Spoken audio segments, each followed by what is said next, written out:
বাংলার এক ছোট্ট গ্রাম, চারদিকে বাঁশঝাড়, পুরনো কাঁচা রাস্তা, আর গ্রামের শেষ প্রান্তে একটা পুরনো বটগাছ। লোকজন বলে ওই বটগাছের নিচে রাতে কেউ গেলে ফিরে আসে না। এই গ্রামেই থাকতো এক দুষ্টু ছেলে, নাম গোপাল। এই সব ভূতটুত কিছুই না, সব বাজে কথা। গ্রামের সবাই তাকে সাবধান করলেও সেই কখনো ভয় পেত না। গোপাল, আজ রাতে যদি তুই ওই বটগাছের নিচে যাস তাহলে প্রমাণ হবে তুই সাহসী। ঠিক আছে, আজ রাতেই যাব। রাত 12টা, চারদিক নিস্তব্ধ, শুধু ঝিঝি পোকার শব্দ। এই তো, কিছুই তো নেই। হঠাৎ একটা মৃদু কণ্ঠ শোনা গেল। এই, কে এসেছে? কে কে ওখানে? গাছের আড়াল থেকে বেরিয়ে এলো এক মহিলা, লাল শাড়ি, হাতে শাঁখা, কিন্তু তার চোখ জ্বলছে। আমি এই গ্রামের পুরনো বউ, আমাকে সবাই ভুলে গেছে। তুমি মানুষ? না, আমি শাকচুন্নি। শাকচুন্নি ধীরে ধীরে বলতে শুরু করল। আমার স্বামী আমাকে ফেলে চলে গিয়েছিল। আমি অপেক্ষা করতে করতে একদিন মারা যাই। তারপর থেকে আমি এখানে ঘুরি। তার চোখ দিয়ে জল পড়ছিল, কিন্তু সেই জল ছিল কালো। তুই কি আমার স্বামীকে দেখেছিস? না, আমি কিছু জানি না। তাহলে তুই এখান থেকে যেতে পারবি না। গোপাল দৌড়াতে শুরু করলো। থম থম, বাঁচাও! পরের দিন সকালে গ্রামের লোকজন বটগাছের নিচে গোপালের জুতো পেল, কিন্তু গোপাল আর কখনো ফিরে আসেনি। তারপর থেকে রাত হলে ওই গাছের নিচে দুইটা কণ্ঠ শোনা যায়, আমাদের সাথে খেলতে আসবে? গোপাল হারিয়ে যাওয়ার পর পুরো গ্রামে আতঙ্ক ছড়িয়ে পড়ল। কেউ আর রাতে বাইরে বেরোতো না। কিন্তু গল্প এখানেই শেষ হয়নি। কয়েকদিন পর নতুন এক ভয়ঙ্কর ঘটনা শুরু হলো। এই গ্রামেই থাকতো আরেক ছেলে, নাম অরুণ। সে ছিল শান্ত কিন্তু খুব সাহসী। অরুণ বলল, গোপাল কোথায় গেল আমি খুঁজে বের করব। একদিন এক বৃদ্ধ তাকে বলল, ওই বটগাছের কাছে যাস না, ওখানে শুধু শাকচুন্নি না, আরও কিছু আছে। অরুণ হালকা হেসে বলল, আমি ভয় পাই না। কিন্তু বৃদ্ধের চোখে ছিল অদ্ভুত ভয়। সেই রাতেই অরুণ একা বেরিয়ে পড়ল। তার হাতে শুধু একটা টর্চ, চারদিক অন্ধকার, নিস্তব্ধ। বটগাছের কাছে পৌঁছে অরুণ হঠাৎ থেমে গেল। মাটিতে পড়ে আছে গোপালের পুরনো চেন। অরুণ চমকে উঠে বলল, এটা তো গোপালের। হঠাৎ চারদিক থেকে ভেসে এলো এক ভয়ঙ্কর কণ্ঠ। তুই কেন এসেছিস? অরুণ সাহস করে বলল, আমি গোপালকে খুঁজতে এসেছি। কিন্তু কণ্ঠটা যেন চারদিক থেকে তাকে ঘিরে ধরছিল। হঠাৎ অরুণ দেখল বটগাছের নিচে দাঁড়িয়ে আছে গোপাল।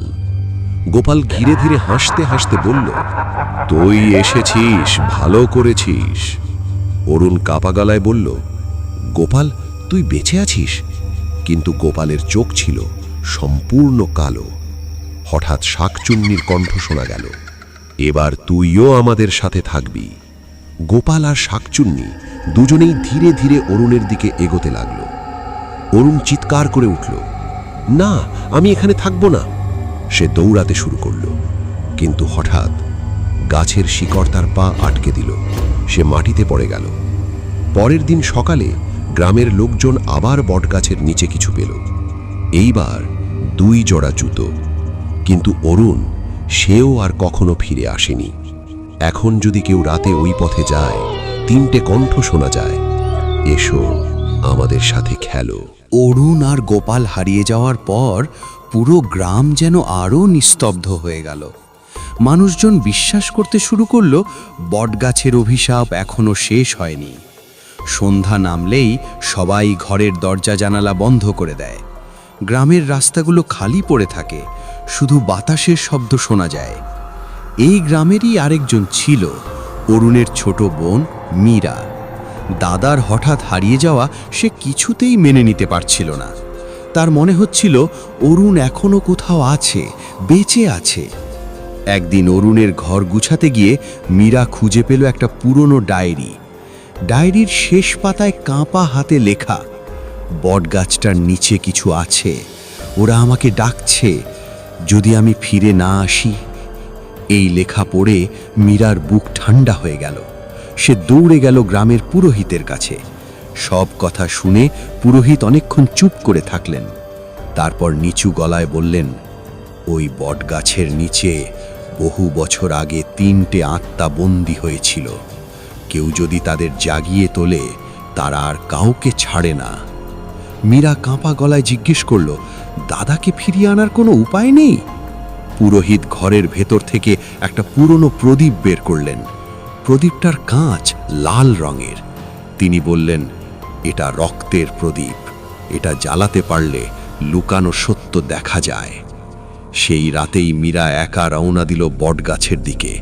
চারপাশে ঘন কুয়াশা, ঝিঁঝি পোকার শব্দ, আর সেই বিশাল বটগাছ আগের চেয়েও ভয়ঙ্কর লাগছে। মীরা কাঁপতে কাঁপতে প্রদীপটা জ্বালালো। হঠাৎ চারপাশের অন্ধকার বদলে গেল। বটগাছের গায়ের ভেতর যেন কাউকে আটকে রাখা হয়েছে। মীরা তাকিয়ে চিৎকার করে উঠল, দাদা! সেখানে সত্যিই অরুণ ছিল। গাছের শিকড় তাকে পেঁচিয়ে ধরে রেখেছে। অরুণ দুর্বল কণ্ঠে বলল, মীরা, পালিয়ে যা! ঠিক তখনই গাছের পেছন থেকে ধীরে ধীরে বেরিয়ে এলো এক ভয়ঙ্কর ছায়া। এটা শাকচুন্নি ছিল না, এটা আরো ভয়ঙ্কর কিছু। লাল জ্বলন্ত চোখ, অস্বাভাবিক লম্বা শরীর, আর মুখ ভরা কালো হাসি। সে গর্জে উঠল, আমি এই গাছের আসল মালিক। মীরা ভয় পেলেও পিছিয়ে গেল না। সে রক্তের প্রদীপটা উঁচু করে ধরল। সাথে সাথে প্রদীপ থেকে তীব্র আলো বের হলো। চারপাশ কাঁপতে শুরু করলো। বটগাছের ডালপালা পাগলের মতো নড়ছে। অরুণ চিৎকার করছে, ছায়াটা গর্জন করছে। আর ঠিক তখনই প্রদীপটা হঠাৎ নিভে গেল। চারদিক আবার অন্ধকার, সম্পূর্ণ নীরবতা।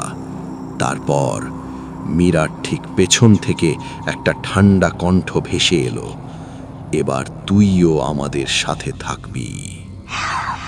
মীরা কি অরুণকে বাঁচাতে পারবে? বটগাছের আসল রহস্য কি?